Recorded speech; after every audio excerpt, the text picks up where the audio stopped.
சேலத்தில் அரசு பள்ளி தலைமை ஆசிரியர் மாணவிகளுக்கு பாலியல் தொந்தரவு கொடுத்ததாக கூறி பெற்றோர்கள் மற்றும் பொதுமக்கள் சாலை மறியலில் ஈடுபட்டதை அடுத்து அவர் பணியிடை நீக்கம் செய்யப்பட்டுள்ளார்.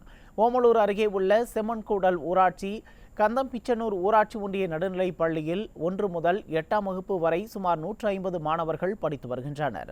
கடந்த 10 ஆண்டுகளுக்கும் மேலாக தலைமை ஆசிரியராக ராதாகிருஷ்ணன் என்பவர் பணியாற்றி வரும் நிலையில் கடந்த ஓராண்டாக மாணவிகளுக்கு பாலியல் தொந்தரவு கொடுத்ததாக குற்றச்சாட்டு எழுந்துள்ளது. இதனை பெற்றோரிடம் சொல்லக்கூடாது எனவும் அவர் மாணவிகளை மிரட்டியதாக கூறப்படுகிறது. இதுகுறித்து தகவல் அறிந்த பெற்றோர்கள் மற்றும் பொதுமக்கள் பள்ளியை முற்றுகையிட்டு சாலை மறியலில் ஈடுபட்டனர். பெற்றோர்களின் போராட்டத்தை தொடர்ந்து விடியா அரசின் அதிகாரிகள் தலைமை ஆசிரியரை பணியிடை நீக்கம் செய்துள்ளனர். ஒரு பிள்ளைன்னு தான் நாங்க நினைச்சோம். இப்ப பார்த்தா ஒரு 20-30 பிள்ளைங்க அது மாதிரி சொல்லுது.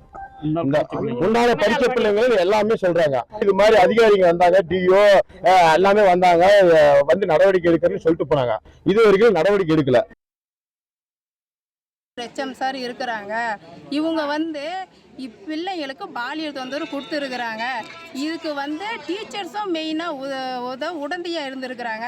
மெயினாக இங்கிலீஷ் மிஸ்ஸு போய் பிள்ளைங்க போய் மிஸ்ஸுக்கிட்ட சொல்லியிருக்கிறாங்க. மிஸ்ஸு என்ன பண்ணியிருக்கணும், போய் அவங்களாவது நடவடிக்கை எடுத்துருக்கணும், இல்லை பேரண்ட்ஸ்கிட்ட இன்ஃபார்ம் பண்ணணும். ஆனால் எதுவுமே பண்ணலை. பிள்ளைங்களை போய் நீ போய் பேரண்ட்ஸ்கிட்ட சொல்லாத, பெத்தைங்கிட்ட அப்பா விட்டு யார்ட்டையும் சொல்லாத அப்படின்னு சொல்லி டீச்சரை இங்கிலீஷ் மிஸ்ஸே பிள்ளைங்களை மிரட்டி வச்சிருக்கிறாங்க.